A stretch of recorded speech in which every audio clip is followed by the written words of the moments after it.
Tones and semitones. So the distance between a pair of notes is called an interval, and the interval of a tone is 2 frets on the guitar. So I could start, say, on the 3rd fret on string 1, go up a tone to the 5th fret.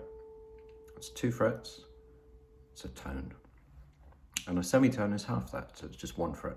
So I could start on the 3rd fret and go up 1 fret to the 4th fret, that would be a semitone. Now that distance is the same wherever you play it on the guitar. So I could be on the 4th string, here's a tone, here's a semitone.